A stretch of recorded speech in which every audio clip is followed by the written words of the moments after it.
Good morning my dear friends. आज भारतीय राज्य व्यवस्था के सुपर 15 क्वेश्चन के साथ मैं उपस्थित हूं। आइए देखते हैं एक एक करके क्वेश्चनों को। पहला, समान कार्य के लिए समान वेतन भारतीय संविधान में सुनिश्चित किया गया है। ये राज्य के नीति निर्देशक तत्व। एक चीज जानना है आपको, मौलिक अधिकार और राज्य के नीति निर्देशक तत्व, ये दो जो प्रावधान किए गए हैं, ये भारतीय संविधान में व्यक्तित्व के विकास अर्थात कहा जा सकता है कि सामाजिक, आर्थिक और राजनीतिक लोकतंत्र को मजबूत करने के लिए ये दो प्रावधान संविधान सभा द्वारा अपनाई गई है। तो इसमें एक है नीति निर्देशक तत्व, देख रहे हैं ना, नीति निर्देशक, राज्य के नीति निर्देशक तत्व। इसका क्या तात्पर्य है?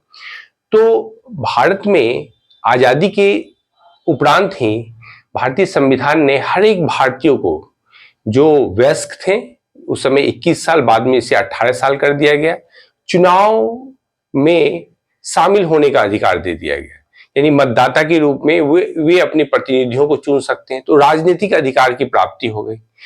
अब बचा सामाजिक और आर्थिक लोकतंत्र। तो सामाजिक और आर्थिक लोकतंत्र तभी प्राप्त किया जा सकता है जब व्यवस्था क्या हो, लोक कल्याणकारी हो। तो संविधान बोलता है कि भारत भी एक लोक कल्याणकारी राज्य की स्थापना करेगा। तो इसी से संबंध में राज्य के नीति निर्देशक तत्व आए हैं। ठीक है, ध्यान रखिएगा। दूसरा देखिए, दल रहित लोकतंत्र की अवधारणा से संबंधित थे। कौन थे? जयप्रकाश नारायण। यहाँ ऑप्शन में जेबी कृपलानी का दिया है, जेपी कृपलानी है। ये एक फैक्ट्स इनके बारे में जानिए कि जब भारत आजाद हुआ था उस समय कांग्रेस पार्टी के अध्यक्ष जो थे वो जेपी कृपलानी थे। विनोबा भावे, इनका संबंध भूदान आंदोलन से रहा है। आचार्य नरेंद्र देव, राष्ट्रीय कांग्रेस को देखा जाए, आईएनसी को, इंडियन नेशनल कांग्रेस को, तो उसमें एक समाजवादी विंग था। तो समाजवादी विंग जिसकी स्थापना अंजुमन इस्लामिया हॉल पटना में हुई थी, उसमें आचार्य नरेंद्र देव का महत्वपूर्ण योगदान था। ध्यान रखिए इसको। तीसरा देखिए, पंचायती राज व्यवस्था में 29 विषय प्रदान किए गए हैं। तो 29 विषय इससे पहले आ चुका है क्वेश्चन में। 29 विषय प्रदान किए गए हैं। किसके अंतर्गत है ये? तो जी से ग्राम रखिएगा, तो ग्राम इन पंचायती राज व्यवस्था में, समझिए ना। ठीक है ये। अगला देखिए, शहरी क्षेत्र में स्थानीय स्वशासन संस्थाओं में कार्य करने हेतु 18 विषय प्रदान किए गए हैं। देख रहे हैं ना, ये 18 विषय है, यहाँ 29 विषय है। दोनों को ध्यान रखना है, सब क्वेश्चन का पार्ट बन सकता है। ये किसमें है? तो ये याद रखिए 243 डब्ल्यू के अंतर्गत दिया गया है। आगे आइए, विभिन्न राज्यों एवं संघीय क्षेत्रों की राज्यसभा में प्रतिनिधित्व का उल्लेख किया गया है। तो ये पूछा गया अनुसूची में। तो यहां हम देख सकते हैं अनुसूची में कौन सी अनुसूची है? चौथी अनुसूची है। तो ध्यान रखना है आपको, भारतीय संविधान में जो वर्तमान में 12 अनुसूचियां हैं उनका आपको स्मरण करना पड़ेगा। तो आइए एक रिवीजन करते हैं। तो पहली अनुसूची जो है वो भारतीय संघ के राज्य क्षेत्रों के बारे में बता रहा है। दूसरी अनुसूची है तो भारत गणराज्य को संचालित करने वाले जो पदाधिकारी हैं तो उनके पद से संबंधित प्रावधानों को दिया गया है। तीसरी अगर अनुसूची है तो उसमें पदाधिकारियों के शपथ की बात की गई है।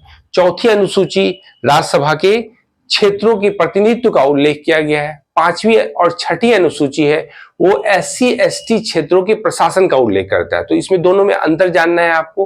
पांचवी अनुसूची जहां SC और ST अनुसूचित जाति और जनजाति बहुल क्षेत्रों के प्रशासन की बात करता है, तो वहीं अब छठी अनुसूची में SC ST क्षेत्रों के प्रशासन की तो बात होती है, उसमें पार्टिकुलर यानी विशेष रूप से कुछ राज्यों का उल्लेख किया गया है जिसमें असम, मेघालय, त्रिपुरा और मिजोरम राज्य आते हैं। ये याद रखिएगा, यहां देगा असम, त्रिपुरा, मेघालय, मिजोरम, ये 4 राज्य हैं।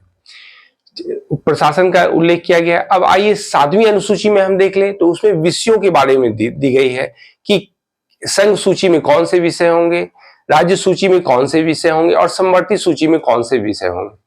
8वीं अनुसूची में 22 भाषाओं का उल्लेख किया गया है। तो वहीं 9वीं अनुसूची जो बनी हुई है उसमें 284 विषय रखे गए हैं और इसकी न्यायिक समीक्षा जो है न्यायालय के द्वारा नहीं की जा सकती। लेकिन 2007 में सुप्रीम कोर्ट का यह जजमेंट आया कि यदि इसके अंतर्गत नवीं अनुसूची में यदि कोई विषय है और वो मौलिक अधिकार का उल्लंघन करता है तो उसकी न्यायालय के द्वारा समीक्षा की जा सकती है।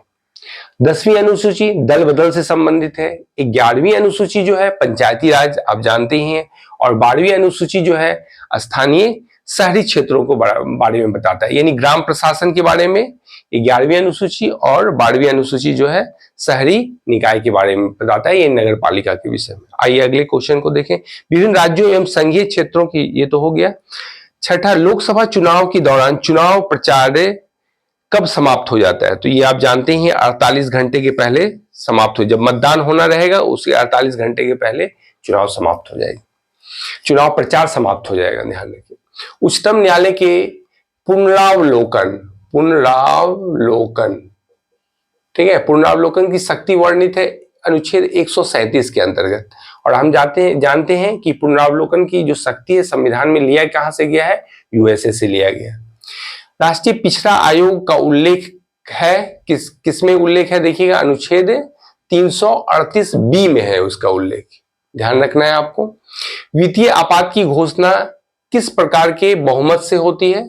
तो साधारण बहुमत से होती है। तो हम जानते हैं वित्तीय आपात कितने में है? अनुच्छेद 360 में, अनुच्छेद 360 याद रखिए। वित्त विधेयक को कितने दिनों के भीतर प्रभावी होना चाहिए? 75 दिनों के भीतर प्रभावी होना चाहिए। राष्ट्रपति के चुनाव में निर्वाचक मंडल में नहीं होते हैं, यहां गौर कीजिए, शब्द है नहीं होते हैं। तो लोकसभा के निर्वाचित सदस्य, राज्यसभा के निर्वाचित सदस्य, विधानसभा के निर्वाचित सदस्य और विधान परिषद के निर्वाचित सदस्य, ये देखना है। यहां ध्यान रखना है राष्ट्रपति के चुनाव में जो इलेक्टोरल कॉलेज बनेगा उसके अंतर्गत राज्यसभा से जो इलेक्टेड मेंबर हैं वो और चुन के आए हुए मेंबर हैं राज्यसभा के, लोकसभा के चुन के आए हुए मेंबर, और विधानसभा, जब विधानमंडल में देखेंगे विधानसभा और विधान परिषद 2 होती है, और विधानसभा के जो चुने हुए सदस्य हैं वो आएंगे। आगे देखिए, किस समिति ने पंचायतों को आर्थिक रूप से आत्मनिर्भर बनाने की सिफारिश की थी? तो यहाँ आप LM सिंघवी समिति, यहाँ देख रहे हैं ना, बलवंत राय मेहता समिति, ये त्रिस्तरीय पंचायती राज का प्रारंभ किया था, इसी की सिफारिश पर हुई थी। 13 देखिए, राष्ट्रपति को संयुक्त अधिवेशन बुलाने का अधिकार है, आर्टिकल 108 के अंतर्गत, अनुच्छेद 108 में राष्ट्रपति संयुक्त अधिवेशन का आह्वान कर सकते हैं, ये समन भेज सकते हैं। लेकिन अगर इसकी अध्यक्षता के बारे में पूछा जाए तो लोकसभा अध्यक्ष इसकी अध्यक्षता करेंगे। आगे देखिए, नीति निर्देशक तत्व का प्रावधान लिया गया है कहां से? आयरलैंड से। आयरलैंड से नीति निर्देशक तत्व, यहां देखिए पहले क्वेश्चन में भी आया था, नीति निर्देशक, राज्य के नीति निर्देशक तत्व है ना, तो इसके विषय में आपको जानना है।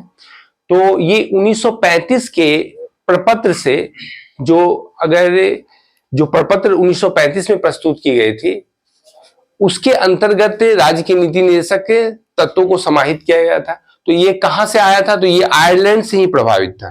तो यहाँ देखिए आगे जर्मनी भी दिया है, तो जर्मनी से आपातकाल लिया गया। फ्रांस से क्या है? तो यहाँ भातृत्व की भावना, यानी फ्रेटर्निटी की बात जहां तक की गई, तो स्वतंत्रता, भातृत्व की भावना, तो ये सब फ्रांस से लिया गया है। आयरलैंड से नीति निर्देशक तत्व देखे ही, और कनाडा से संघीय प्रावधान, यानी केंद्र राज्य के कैसे संबंध रहेंगे उसको बताया गया है इसमें, वहीं से लिया गया है भारतीय संविधान में। 15 देखिए, भू राजस्व व लोक व्यवस्था किस सूची का विषय है? तो यहाँ हम जानते हैं राज्य सूची का विषय है। आप ऐसे पुलिस, लॉ एंड ऑर्डर जो व्यवस्था करती है, ये सब राज्य सूची के अंतर्गत आते हैं। तो आज इस प्रकार आपने 15 क्वेश्चन को देखा, बार बार देखिए इसको। इससे पहले भी जो खंड डाले गए हैं उसको भी देखिए राज्य व्यवस्था के। इसी तरह हम लोग आगे विज्ञान, यानी फिजिक्स, केमिस्ट्री, बायो, अर्थव्यवस्था और राज्य व्यवस्था तो चल ही रहा है सीरीज, और इससे संबंधित छोटे छोटे टॉपिक के माध्यम से हम तैयारी को आगे बढ़ाएंगे। धन्यवाद आज की।